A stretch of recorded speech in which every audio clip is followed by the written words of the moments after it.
let's get into it. Sunglasses on or sunglasses off? I'm doing sunglasses off because I think I'll get a headache. All right. We're going for off. Okay.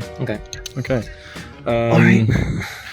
What's up, everyone, and welcome to a very special episode of the Adult Podcast. Because you can see, I'm joined here by friend of the show, David. David, say hello to everyone. Hello, everyone. And we are here at the 80th Venice Film Festival. As promised, we are delivering you a very special episode. We are actually now done from the festival. We've been here since Tuesday, yeah. We've seen our final film today. We're actually off to the airport just after this, cutting a bit too close for comfort, but that's anything for the ad-lib audience. Yeah, if we miss our flight, anything for you guys. If we miss our flight, it's on you guys. Yeah, and I'll be invoicing all of you individually for. But yeah, we are here. I think we can say we've had a pretty great time. Yeah. But for those of you that don't know, if you didn't listen to the episode that Dave and I had a while back, where I did introduce him, Dave and I actually met 5 years ago at the 75th edition of the Venice Film Festival. We were just young, impressionable jury members back then for the Giornate degli Autori, but now we came back off the skin of our own backs. Mm-hmm. We came back off the skin of our own backs as weathered, beaten, hardened. Near 30-year-olds. I am 27 years old. You're 28, and I'm in the prime 2 of my months, life. and I'm 29. Yeah. So I would say near 30-year-olds. Well, we're on the wrong side of 25. What's age, you know? And plus, if you discount, COVID time, I'm 24 years old. Yeah. And if you count mental level, I'm 21 years old. Yeah. So that's the whole thing. Okay, yeah. It's our first time being back since... This is our first time being back. I should have started with this. The audio might be a bit strange for those of you just listening, because we are recording this on a camera. We are sitting around. You might hear the helicopter. Mm-hmm. But we're going with it. It's part of the ambience. It's festival life, right? Like, that's it. Shit happens. We don't have high-tech mics for no scripts. Exactly, no scripts. Nothing like that. But I was going to throw at you, Dave. What's it like to be back after 5 years of this festival? Obviously, before we had the accreditation all done for us, like everything was organized for us. Now we had to just do it by ourselves. What's it like? It's been good. We were blessed to do the 27 times cinema experience 5 years ago, and coming off the back of that, I kind of thought no festival will ever be as good as that. I'll never be as spoiled again in my life, and I haven't been so far. But coming back to Venice has been really nice. It was easy to organize. There was a few of us from the group who came back as a little mini reunion, and it's been a real nostalgia overload, like walking down the same streets that we used to walk down, seeing the apartment we used to stay in and stuff like this. But it's a festival. Not much has changed in 5 years with the festival. I've hardened and weathered all the rest of it. But no, it's a festival that, because we had such a great experience the time that we met there, I definitely hold it in a very special place in my heart. So it's been really nice to come back, and I hope I'm here again before 5 years passes. Have you enjoyed it? Yeah, I've loved it, to be completely honest. Like, even though we did come for the back end of the festival, so we got like the films towards the end. We couldn't say from now we didn't get to see stuff like Poor Things or Ferrari or The Killer. Those are all in the first couple of days of the festival. Despite that, though, it's been great. And as you say, I'd kind of walked down memory lane. That first night, meeting up with yourself and with Julie, who was also part of the 27 at the time, or 28 if you prefer. We had Wojtek as well. Wojtek was my roommate back when I was a jury member here, and we found our old apartment. Everything is still in the same place, which we established about an hour ago. It's weird that everything is still in the same place here. Nothing's changed in that regard. But it's been fantastic. It's been a great time. We've been getting next to no sleep. Yeah. We had to borrow a room basically yesterday, which shout out to Owen if you ever watched it or listened to this. Yeah. Thank you for that. We're forever grateful. O'Donnell. Yeah. Friend of the show. Friend of the show. Yeah. He stopped us from being homeless. Yeah, because we stupidly left very late for our hostel check-in, which would have been all the way in Mestre. So glad we didn't do that in the end. Yeah. We didn't do that. Yeah. But anyway, to crack on with it, what we're going to do is we're going to take you through the films we have seen. We've seen 10 films whilst we've been here in the short time we've been here. We're going to give you probably a pretty basic top 10, a bit of maybe just a little brief synopsis on all of them. I don't want to spoil too much of the films we've seen over here, because one, particularly Memory, I think is a pretty good one to go in blind to. Which we saw. But Dave, do you want to start with your number 10, I guess? Oh God. I think we've got the same one. I think we've got the same number 10. I think we do. Yeah. So we're just going to run down from top to bottom. Right. Yeah. Yeah. So if I'm reading the room right here, I think my number 10 of the festival was a little hidden gem called Gasoline Rainbow. Yeah, I'm right there with you. By Turner Ross and someone Ross the Fourth, I think. I don't know what his name was. Yeah. This is an impromptu podcast, so the lack of research is going to shine through. But it's by two filmmakers. Yeah. And I think they have a career. Their filmography is mostly documentary to this point. Yeah. And the helicopter. Yeah, he's not leaving us alone, around. guys. Apologies for the helicopter. Hopefully it's not too bad. I'll try and clean this up in post. Do your best. But yeah, the film is basically like a road trip movie set in the States, and it's about a group of sort of Gen Z, newly new high school graduates who are all about to head off to college. Very annoying teenagers. And it's a group of high school graduates who are going to head off to college for the first time and are kind of having that big blowout, a lot of the big adventurous road trip across the States. One last adventure before we all have to grow up and get a job and all the rest of it. Maybe where they finish college or high school. It wasn't high school. It wasn't even college. See, it wasn't even completely clear to me. Yeah. But yeah, I think it's safe to say neither of us enjoyed it, and I think the general consensus was that the film didn't quite hit the mark. For a number of reasons. The cast had very little chemistry. A lot of it was improvised. And a lot of the references, the Gen Z stuff, were quite off. I know you took particular umbrage with some of the references being stuff that we grew up with as kids. Which these people weren't born for. Yeah. That's not to say that you can't like something that was before your time. Mm-hmm. I just don't think it made any sense within the context of the film. Yeah. This also sounds a little bit like us being too old for the film. Yeah, maybe. Yeah. When you say it like this. I did say I would have liked the film a lot more if it was maybe set in 2010, 2012. With people who are probably would be my age today, with those kind of references, with that kind of thing, maybe I would have related to it more. Maybe, it seems to be finding a bit of an audience amongst very young audiences right now. So maybe there is something to it. But for me, I even said, just from a filmmaking perspective, I just did not enjoy it. The overly shaky camera with very blurry shots and stuff didn't do much. I quite like the concept. I like the idea of doing that as in a documentary format, and it felt very put together in that way. Felt very improvised. So that was a nice thing. But whereas a road trip movie like American Honey took an American road trip and showed you different pockets of the country and the different people there was a routineness to the story structure here, and the way that the film seems to have been structured is that the two directors, it's their first sort of scripted drama, and they had a rough outline for we're going to go to Portland and then to X and then to Y, and they kind of had locations in mind and milestones in mind in terms of the script, but then they let the cast improvise around it. And that's probably, I don't know, that was something which I quite liked the concept, but then I didn't feel like the cast had a lot of chemistry for, it's supposed to be this kind of best friend group sort of having their last knees up, and I don't know. Maybe we are too old, but I find it hard to believe that. If a film like that's going to work, it should be able to work on multiple levels, multiple audience segments, and it didn't do that for me. Anyway, so that was number 10. You've done very well with that. Yeah, you've moved on from that. We have the same number 10. I think we've got the same number 9 as well. So I'll go on this one, but I'm going to say Origin by Ava DuVernay is my number 9. Do you agree? Yeah, this could go either way. I kind of know which number 8 is, and that could be my number. Yeah, I'm going to go Origin. You're going to go Origin. Okay, so Origin was actually the first film we watched pretty early in the morning. Was it 8:30? We made that 8:30. It was too early. Yeah, 8:30 for a 2-hour and 20-minute film based on a book. I can't think of the name of the book right now. But much... Cast? Something to do with it. The film is all about cast. So if that's one thing. But much in Ava DuVernay's oeuvre so far. Very socially politically charged. All about a very serious social political issue. I think I can keep this kind of short by just with what I said to you as soon as it finished. Would have made a hell of a documentary. Yeah. But it fails miserably as a narrative film. There's a lot of stuff involving the writer Isabel Wilkerson, I believe her name is. Yeah. About her own personal struggles, which is all very sad. Yeah. It's all tragic as fuck, but I just didn't care. Yeah. And there was just a lot of information dump, and it was very preachy as well. Which is it is about an important topic. It definitely is an important film. But it's just, I don't think this is the way that she could have gotten it across best. Yeah, I didn't know much about the source material before seeing the film at all. I'm a fan of Ava DuVernay's work, from what I've seen of it, particularly Selma and then 13th as well.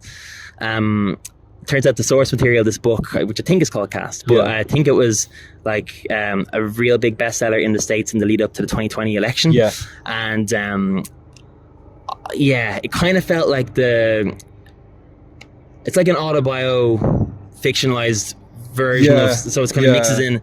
The author, Isabel Wilkinson, is in the film, and she's kind of trying to write a book. So it's like her writing process, her research project within the film, and it tries to tie it together to a lot of personal issues in her life. And I don't know. It felt a little bit too much like a thesis, but trying to mix in story which wasn't fully developed story, and it was the story felt spread thin, whereas the film was, I think, 2 hours and 24 minutes if I'm it was remembering long, how bored I was. So well, it was like, I don't know, when your film is that long and it doesn't really grab you. And I think the issues I had with it were that, like, it felt preachy in terms of the delivery of its thesis, but also like with all the personal stuff. There's a couple of supporting cast who are quite good, like John Bernthal. I'm a big fan of John Bernthal, but he doesn't really get a lot to do with the film in terms of, in terms of anything.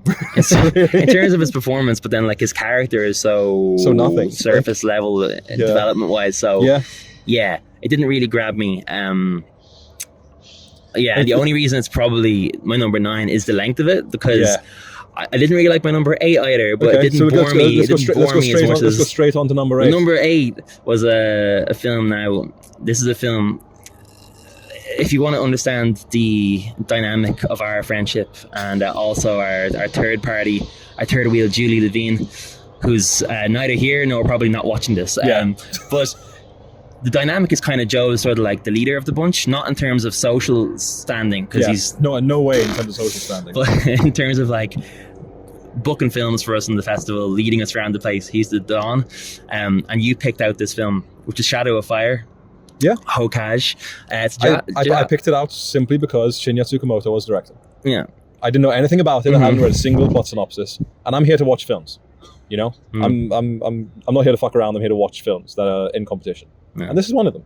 You know? He's been fucking around quite a lot, but this count is fucking around this podcast. Too much.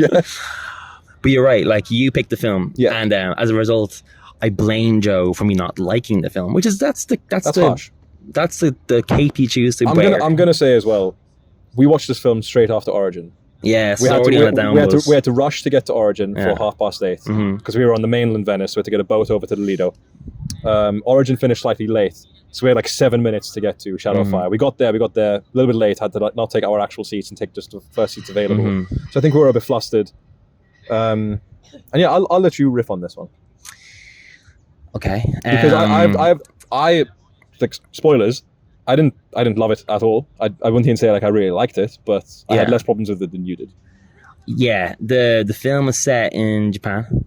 Rural Japan, in like the aftermath of World War II, and sort of like Shadow of Fire, Shadow of Hiroshima, all the rest of it. And it's kind of about, I guess, roughly PTSD among both soldiers who've been at war, but also the community who had to live in the shadow of fire, and how the society rebuilds itself from there, which is a really good pitch. Like, that's a really interesting way to depict post-war Japan, which I haven't seen done a lot myself. So I should have liked it, but I didn't feel like it worked. It's kind of, there's a central character who's a young boy, and it kind of follows him moving through this rural community in Japan, moving it, like, kind of falling in line with a number of different sort of characters in the village. And I didn't feel like it worked. I felt like pacing, it was all over the place. I'll definitely agree with you there. There was just very little done on the character front in terms of, like, I don't know. I don't really feel I have the words to riff on how bad it was definitely underdeveloped. Like, the reason I liked it is because it's dealing with something which, at least I can say, I haven't really seen done often or at all in films before, which is the Japanese perspective of the post-war fallout. You know? Yeah, he can fuck off and all. But yeah, and I feel like it's also relevant because, like, we had the whole, like, Oppenheimer thing, and Oppenheimer didn't screen in Japan. They're like, oh, it doesn't show the Japanese perspective and stuff like that. So I think this is important in that way. It is showing a side of the Japanese perspective, and I do like that it shows, like, PTSD as, like, war turning not just the men there, but people into beasts to a certain extent, to lesser forms of humans in a way. But as you say, it was definitely underdeveloped and it was a bit confusing. And for an hour and 35 minutes, it felt fairly long. Yeah. It did. It was one of those ones where I was checking Not watch. Shinya's best, for sure. During it. I've never seen any of his other work, so it was kind of a disappointing introduction to him. Yeah. It was so I don't know, I haven't thought about it much since the screening ended, which is why I'm struggling for words of it, but now that I'm thinking about it, it did really frustrate me. Like the filmmaking style was very like languid and like slow and indulgent, even though it was such a threadbare film. I thought you said that like you quite liked that depiction of the time and into the psychological aspect of the people, but I just felt that I didn't get that from it. And maybe I was tired after Origin number 9, but I just didn't dig it at all. I'm thinking about some of the shots now in my head and I'm going, and it kind of, towards the end of the film, it opens up a little bit and it kind of shows, it's kind of mostly set in a handful of locations, which are very closed, very compact, a little bit claustrophobic, and then towards the end it opens up and shows a lot more of the village and the community, and I found that quite interesting because I was going, I'm really seeing an idea of what life was like and how like the wider community kind of worked during this time. But anyway, enough with number 8. So let's go to number 7. I guess I'll go with my number 7, and it's a film we watched yesterday. We found ourselves in the world premiere somehow at the red carpet event, even though we booked the tickets about 2 hours prior. We were dressed basically as we are now, pretty much same clothes, ready for the beach. Many people in ball gowns, particularly the women on either side of us. And that is Hors Saison, or Out of Season, by Stéphane Brice. If there's any French viewers watching this, Terrible I'm pronunciation, pretty sure you said that completely wrong, but that's what it's called, Out of Season. I don't know, this isn't to say like that because it's number 7, it's not to say that it's bad, because I will say those 3 films we mentioned prior to this, those are the ones where I was like, those were like not good, kind of thing. Everything from here on out is good. It's been a very unenthusiastic podcast so far in that respect, but we didn't get too many stinkers. We got them all out of the way pretty early. All pretty early. It was fairly the main stinker being Gasoline Rainbow as we went through. That was like, but so Out of Season by Stéphane Brice. It's just kind of like a really nice, easy breezy romance drama with some good like little sprinkling of humor in there. The only thing that like lost it for me, it is quite long for one of these films, and like 2.5 hours almost. It has the Return of the King problem where it feels like it's going to end 5 times before it actually does. And the humor is like, it's really funny in the opening 20. Like really, really funny. I was like, if this is going to be like that for the whole way through, it's going to be really like fun, I guess. But towards the end, I wouldn't say it gets dark, but it gets a bit more melancholic, a bit sadder. Gets very introspective, doesn't it? Very existential. The film is about, it's kind of like a French lost in translation almost, you could say. And I'm saying that insofar as 2 people meet. But it's not like 2 people meet, so it's you've got the I forgot his name, the guy who's playing the actor in it. He's French. Well, anyway, you've got the male character he's a French. He's playing a French famous film Patrick actor. Dempsey. Yeah, he looks like French Patrick Dempsey, who is on this thalassotherapy like retreat to kind of like feel better about himself, and he meets up with a former flame of his from about 16 years prior, who sees he's in town. And who's happily married with a kid and everything, but reaches out. Who is 15 years old. And she'd been dumped by this guy years ago, and probably has some wounds to try and close over there, or like some closure to try and find. But lost in translation style, these 2 people just kind of come together.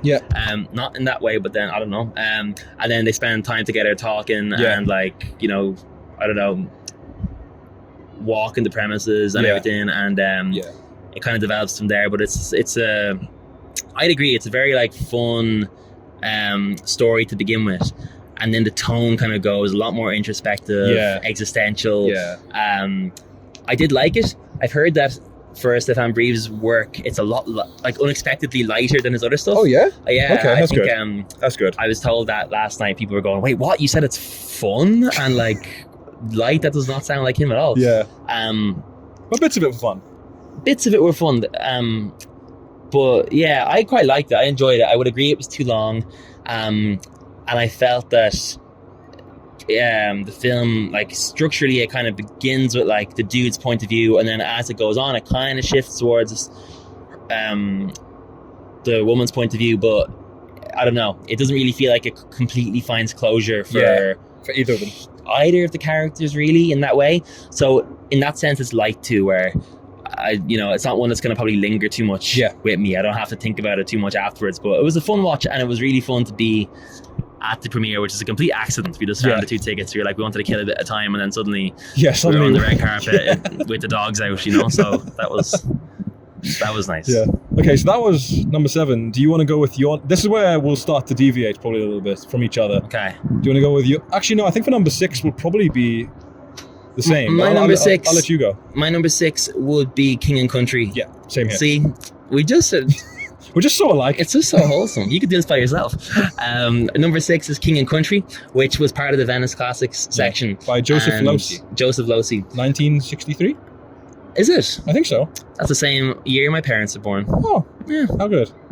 Isn't that sweet? But it was a restored film, British film, restored by an Irishman, actually, just so y'all know, which is a bit controversial, him coming over bringing a film called King and Country to Venice. But he admitted that, and it's all good. But yeah, it was another film actually about sort of wartime shell shock on this occasion more than PTSD. But the pitch for this was great. I remember you reading the pitch and being like, I want to fucking see that movie. Yeah. The pitch was kind of like, it's basically this one soldier gets caught attempting to desert, and he's in prison, and they're going to debate whether he should be sentenced to death or not.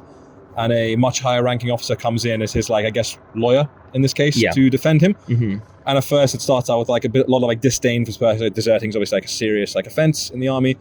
But the case is not what it seems. I'll say that much about it. But as you say, it deals with... Actually, that's like the biggest praise I'll give it. Like for 1963, and also to set it in World War One, really surprised it dealt with shell shock and PTSD in the way it does.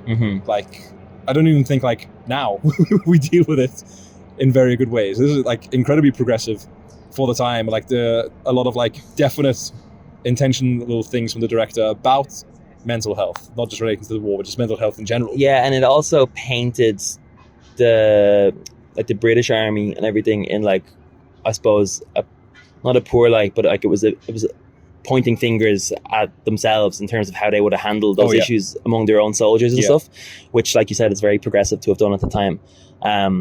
And yeah, as a courtroom drama, like set in wartime, it's quite a unique thing. And I didn't feel like it really broke any molds compared to what we'll have seen 50 years, well, 60 years, sorry, Mom, onwards. But I thought it was like a really engaging watch, and it surprised me how progressive it was. And then, it's quite an emotional one as well. So I would say that's number 6. I would agree. So that's number 6. I'm going to go with my number 5 now. Which maybe there's a disagreement here. Maybe not. I don't think there will be. I think we're gonna really get into the weeds in our top 4. Okay. I think that's. I think our number 1 is definitely the same. Yeah. All to my credit, but we'll get there. But I'm gonna go for my number 5, which is Io Capitano, or The Captain, by Matteo Garrone. How are we feeling? I feel okay. I'm trying to think. I know it's only 10 films, but I'm not the best at counting. I'm trying to remember. What? I feel like I could argue this one. Maybe. It's very good. Yeah. It is very good. I'm not sure. Whilst you think, I'm going to give them a bit of a synopsis about this film. So it follows a young African boy from Senegal whose dream it is to move to Europe and make a name for himself. He's a young musician, but he just wants to move to Europe because there's more money there. He wants to send it back to his family. And he has this thing with his cousin where they've saved up money and they want to go from Senegal across to Europe. Obviously, it's not as simple as just booking a flight and getting on a plane. This is a road movie in the sense of there's a lot of travel involved, but it's a very treacherous journey from Senegal through the Sahara Desert and across seas. And I'm going to say wonderfully directed by Matteo Garrone. Like there's very, very, like we talked about this a lot. Again, without spoiling anything, the film does get quite dark at times with the subject matter it's dealing with, and there were moments where I was holding my breath, being like, "Shit, is he gonna really indulge in this scene and be really brutal for the sake of being brutal?" but he didn't. He showed enough to be able to get the point across, but knew when to rein it in, to be classy. That's the word I can use for it. Very, very classily directed film with an ending which is, it's not open and shut case. The ending, it does end on somewhat of a high note, but I think after that high note kind of hits you, you'll kind of take a look and be like, oh no, probably. I mean, maybe it is a truly happy ending. Maybe if you speak to the director himself, he'd be like, no, look, I meant it to be a completely optimistic ending, but maybe it isn't. But I'll hand the reins over to you now. Yeah, I actually really like this film, and that's why I'm kind of like, there was probably from say 5 through to 3 if I was doing a list. It's kind of hard to separate them. Yeah. I really liked Io Capitano. I think, like you said, tonally, it was like masterful by Groening to I don't know, the tone switches so many times during the film, and it manages to handle very kind of light, optimistic, almost humorous, a humorous tone, and then swing the complete opposite direction as well. And I think as a film focusing on one character's journey, it's really well done. The production of it is like so impressive as well. Yeah, considering it's huge. Like it's like almost continent spanning as well. Yeah, it really is. And I've seen some people pointing fingers at it, saying that it's not very complex in terms of how it's dealt with, like the refugee crisis or any of that. Yeah. And I'd agree, but it's all told from like a young boy's perspective. Yeah, and everything. So so the point of view, I think, is very like influenced by sort of childlike perspective of what's happening and not really having a full understanding of something. So yeah, I know there's going to be a larger discourse about even like an Italian director doing that when Italy have their own issues with all of that stuff. But I thought it was really well done. I would agree to you. It kind of, well, I felt that the only place it fell down, the first hour, I thought was so strong. Yeah, first hour is immaculate. Yeah, and then in the second half, it sort of loses a little bit of steam as far as the pacing goes. Yeah. It did for me anyway, after a certain point, but then it picks it up again at the end. Yeah, and really picks it up at the end. Yeah, it was just a well done film. I think putting it at number 5 is probably a little bit harsh. Yeah, but there are 10 films, and as you say, now we're going to get into the weeds. This is crunch time. Mm-hmm. This is crunch time. That's why now I want to hear your number 4. Let's see. I think this could be our first disagreement. Let's see. Yeah, I'd say it's very possible. For number 4, I'm gonna go, and this could easily be number 5. But I'm gonna put it at number 4 because that's where we are now. I'm gonna say Society of the Snow. Ooh, I do disagree. By J.A. Bayona, which is a film we saw this morning, our last film of the festival. Yeah. And maybe this will grow on me. Maybe it's too soon to put it at number 4 or 5. But yeah, the film is by J.A. Bayona, and it's another long one. It's about 2.5 hours long. 2.5 hours long. But it's based on a true story, which I'd never actually heard of before. I know you as soon as you heard the pitch, you recognized it.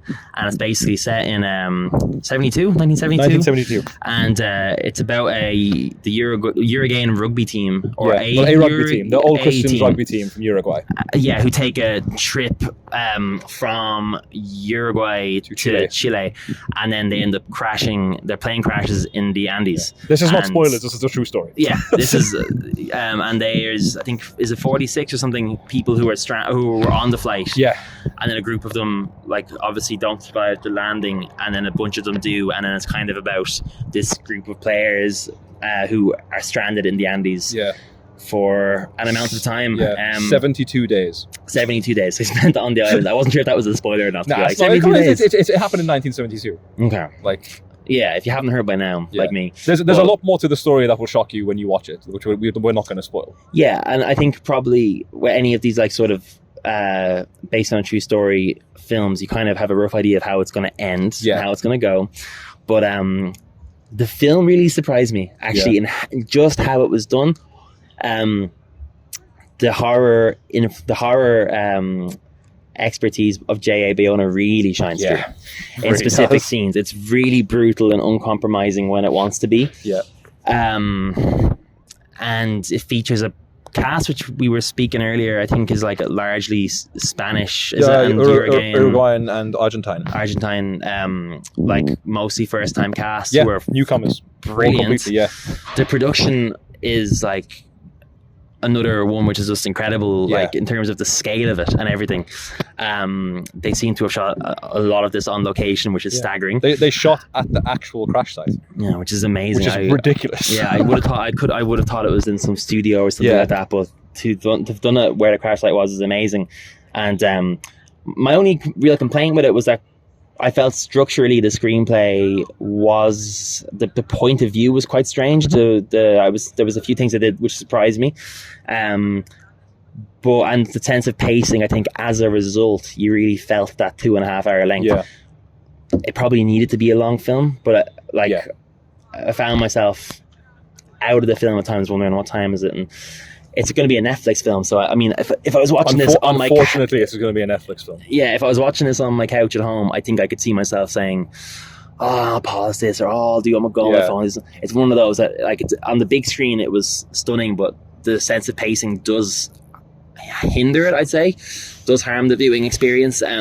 But like ultimately, it's a really stunning depiction of this true life story, and like really emotional as well. When it gets to crunch time, I wasn't alone. I think in tearing up in the cinema, there was a lot of woman next to me was bawling a lot her of eyes out. sniffles. Yeah, so altogether, a really well done film, and like Joe yet again led me into seeing it and convinced me to go see it, and I did. Yeah, so good call. Yeah. So my number 4 is a film. Okay, my top 4. I really enjoyed all 4 of these films, all for different reasons, and they are ranked on the basis of like just what is for me, like what does it for me. I know what you're gonna say, kind of thing. Okay. Yeah. So my next film, which I really fucking enjoyed, we finished off our first full day with this film, is Dali by Quentin Dupieux. Is that how you say it? Quentin Dupieux, yeah. Quentin Dupieux. My first ever film I've seen by Quentin Dupieux. Oh, really? As well, and it's an absurdist portrait of a totally absurdist and irreverent man in Salvador Dali, and it's all about this journalist trying to get this single goddamn interview with the man, which he just can't seem to get. It is an incredibly, like, wonderfully tight hour and 20 minutes, perfectly timed and perfectly paced, with Dali being played by 6 different actors. I think it was 7. You think it was 7? It was 7, but this is Okay. one of the things about the film. It's so absurd. And if Quentin Dupieux is watching, I hope he's delighted that I have no idea how many people played Dali, because it's intentionally very confusing, the whole thing. This would be my number 2 film if I was going to be... Are you spoiling a number 2 for now? Okay. No, I mean, this is what... Oh, we doing... Is that how we're doing it? Yeah, I guess. Oh, well... You'll be able to riff on it, but okay, David spoiled his number 2. Fix this in post. I loved Dali. We'll let you riff on it again as your number 2. It's fine. Okay. What I was going to say is, it is, I think, probably the funniest opening 10 minutes I've seen in a long time in a film. Yes. And like the whole theater, just raucous laughter the whole time at certain shots. But then, one thing I'll give it serious credit for, despite how intentionally absurd it is, and it's very comedic, it is very much paying homage to a great artist and a very unique artist. But it actually towards the end gets quite introspective on the man himself, where it deals with stuff like aging and growing older and how will you be remembered and stuff like that. I love all those kinds of themes. In summation, I had a great fucking time with Dali. I recommend it to anyone. It's just a really, like, you could see it as just like an out and out comedy and you can enjoy it just like that. But then there are those nice layers to it. As I said, stuff about like immortality, how we remember that, like, just a great time. Yeah. I think we can both agree. You'll get to you'll probably riff a bit more on it than I will when you get to it as your number 2. But let's go to your number 3 now. My number 3 will be a little film called Memory. Okay. He doesn't agree with that. I don't. You can see. Which stars. It's directed by Michel Franco.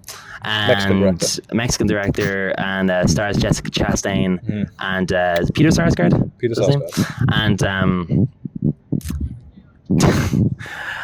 I really like Memory. I haven't seen any of Michel That Franco's was other not work. again, going to take full credit. Not a push on my part, Stefan. You almost screwed the pooch on this film. There's a good story to this film. We're getting there. So Dave almost made us very late to this film with his complete ignorance and lack of respect for myself. Nonsense. Joe didn't wake me up yesterday morning, and you might say, if you are a 28-year-old man, you can wake yourself up. You might say exactly that. But what you also might say is that, you know, Venice accommodation isn't as glamorous as it looks. We've been sharing a bed. We've been breathing the same air. And you insisted when my alarm was going to go off at 8:30. You're like, I'll wake up with that alarm. It'll wake me up. Yeah. Did it fuck? No, it did not fuck. And then, you know, I woke up and I actually had a lovely sleep, and I woke up feeling bright-eyed, bushy-tailed, and Joe said... Fast forward, we had to run through the streets of Venice with our luggage because we checked out of that Airbnb that day to make it to the film for, it was an 11:30 viewing. Yes. But somehow, it was actually stars aligned in some way, shape or form, and we actually made it in good time. So you were lucky. I think it's called karma. I think there's a reason I was there on time. You were lucky in the end. But it was well worth getting there for. I really liked it. Yeah. I really liked it. I didn't know anything about it going in, and I almost say that's the best way to watch it. Yeah. I don't intend to spoil anything about this film. Just check it out. The performances, 2 lead performances in particular, were excellent. Yeah. And it's a really sweet story. Just very tight. It's very well told. It's great. And I'd have some small nitpicks when it comes to elements of the supporting characters in the script and stuff like that, but it's very hard not to buy into the film and to engage with it. And I hope it does well when it comes out. I hope it gets an audience because it deserves it. Same. And I think Jessica Chastain was like fantastic in it. Peter Sarsgaard was great as well. Still only number 3, but I suppose I think I'd expect this is probably your number 2. Well, because my number 3 is in fact. I told you I can't count. My number 3 is in fact Society of the Snow.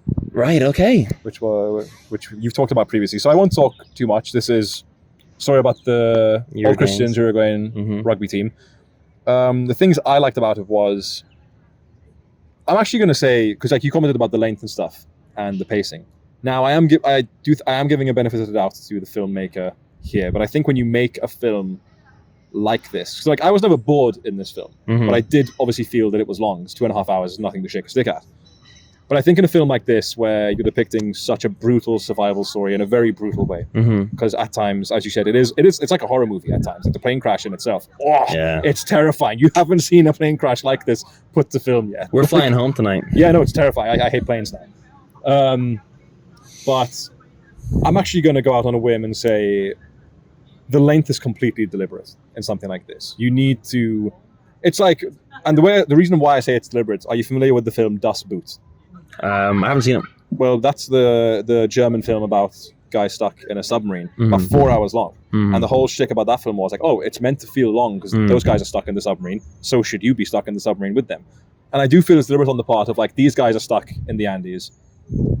We should also feel ever so slightly what it's like to be stuck there with them. I would agree with you, but I don't think that feeling should compute into you checking your phone or people are checking their watches and stuff. That's the difference. You're checking out. No, this is actually I didn't do that, but the person next to me was checking her Apple Watch and seeing what time it was. But there are some dickheads that come to these festivals and they do that. I didn't check my phone. I was the same. I was thinking about what I was going to have for lunch at certain points. It's all down to personal preference. I didn't check my phone or my watch. Well, neither did I. I'm just saying it should. Fair. In my opinion, I felt that the length, I would think if it was intentional, that was a good move, and it did make you feel like you were stranded with these people. Yeah. But I don't know. It shouldn't let you drift out of the film either. It shouldn't. And I thought the pacing. Yeah. Well, I didn't feel like I drifted out of the film. I was engaged fully, but then I will say I am a sucker for these types of stories. Like, as you said, as soon as I saw what it was about, not because I knew or had heard of the story previously about the survival story, but just because like I love a good man versus nature type of thing, no matter how long it takes. So it was very much for me excellently composed and directed. Like some of the best camera work I've seen at the festival. Yeah, from everything we've seen. Yeah.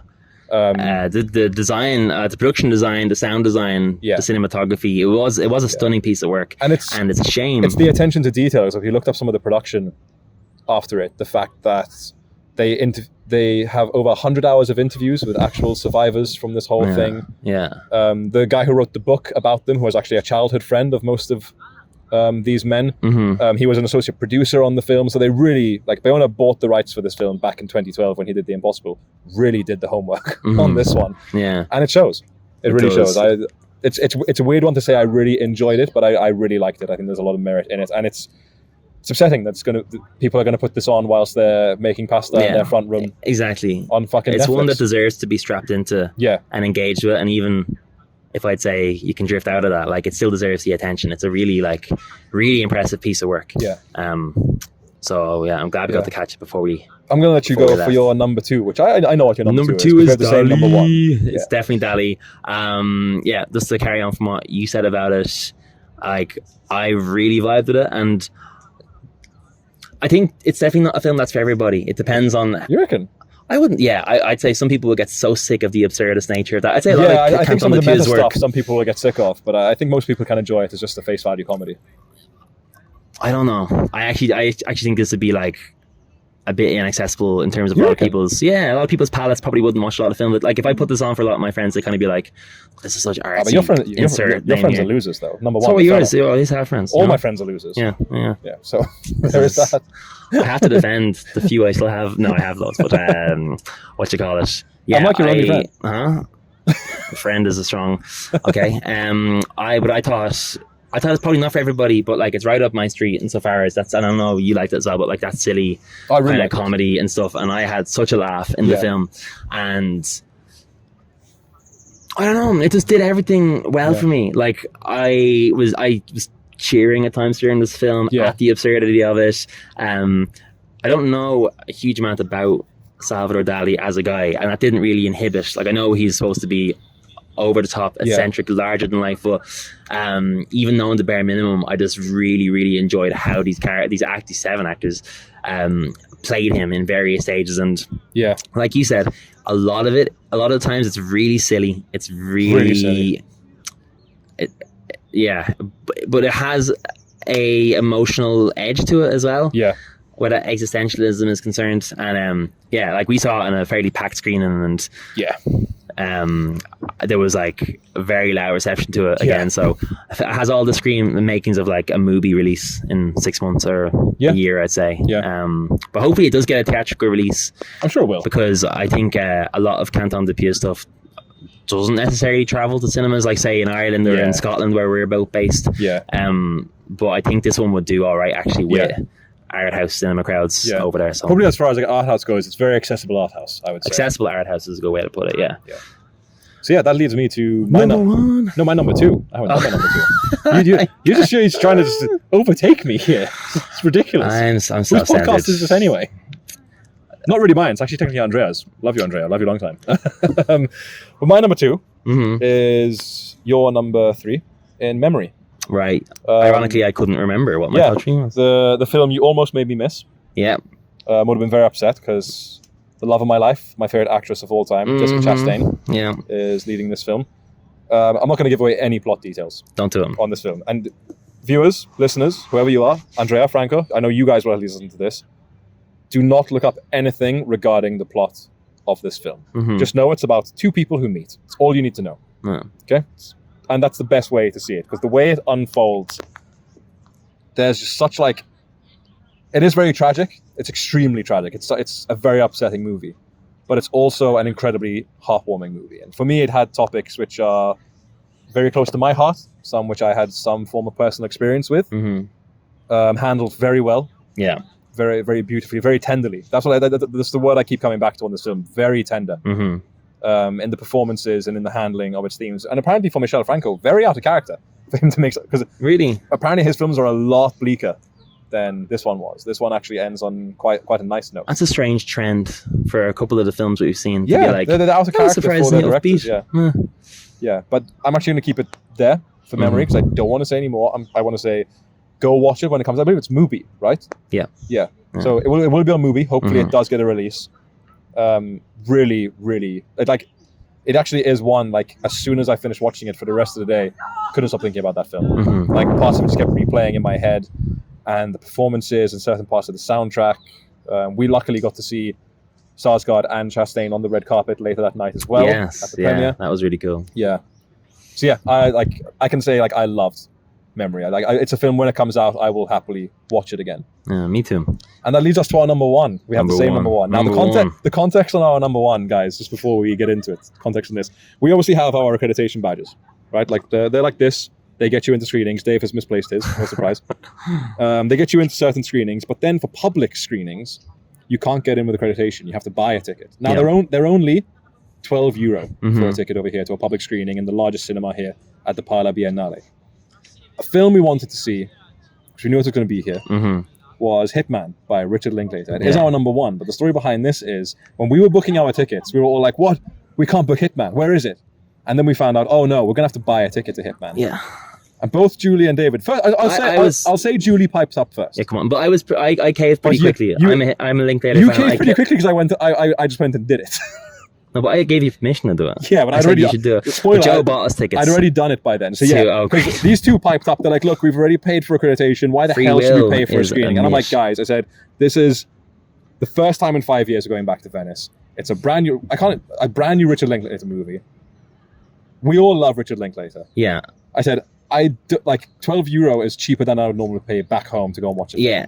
And thank fuck I did that. Yeah, I'm just going to say also, my rationale for that was also, when you go to a film festival, I always do like to see stuff that I'm not going to see again. Yeah. And I am a big Linklater fan, but I kind of went, I'm going to catch that later. And also, I was being stubborn because I'd paid for accreditation. I was like, I caved pretty quickly. And yeah, thank you for... This is where you want to see twisting my arms. It was such a good evening. It was brilliant. Incredible. It was easily one of my favorite film screenings I've been to in a long time. Yeah. And it's particularly at film festivals, it's a real highlight because the don't know how much you want to say about the plot either, but it's co-written with Glenn Powell, who stars in it, who's fantastic. Who is fantastic, and it's just such a clever script. Yeah.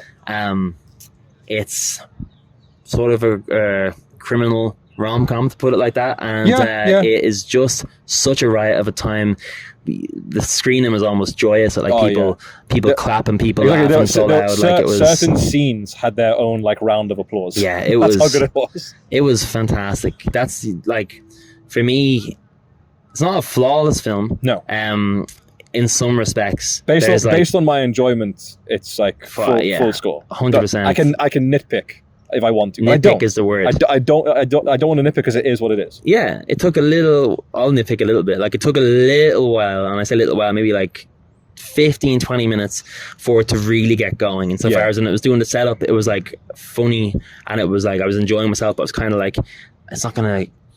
Where is this going? Yeah. Once it gets going, it gets going. It keeps the bitches bitching. If you know, you know. But, if you know, you know. It was so enjoyable. Yeah. So, I hate saying. I thought that was a wasp. There's a lot of mosquitoes here, guys. If you're seeing us slap around and stuff, we're getting a bit alive. But no, I had to say thanks for twisting my arm, because I just had such a good time with it, and it's one of those. It's one of those that I will 100% be rushing back to see this now. Oh yeah, absolutely. Hopefully, touch wood, it doesn't take too long getting to. Doesn't have a distributor yet. No one's picked this up yet. I was shocked. I'm sure. Someone when will. it does the rounds, it will. I can imagine it got a very good reception here. Yeah. So they'd be stupid not to pick it up. Yeah, I can't imagine it not going fairly wide in cinemas, and it was.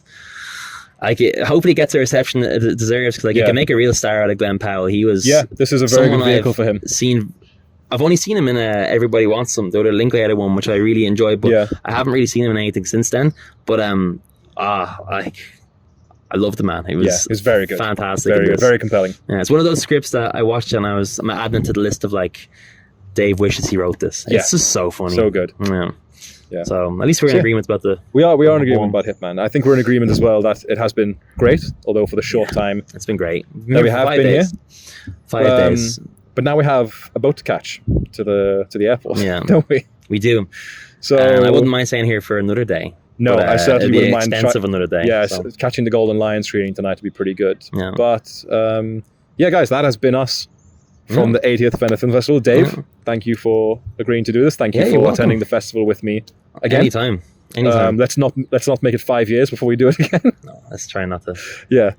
And for our listeners, viewers back home, tell us what you're most excited for from Venice Film Festival. It doesn't have to be stuff that we saw over here. Could be Poor Things, could be Ferrari, could be The Killer, could be things that we've seen. If you were at the festival, tell us what you managed to see. Tell us in the comment section below. Like, subscribe, show us to your parents, show us to your grandparents if you want. You know, we think we're a podcast for everyone, really. Yeah. But Dave, thank you once more. Thank you. This is Joe from Ned the Podcast, and we are signing off.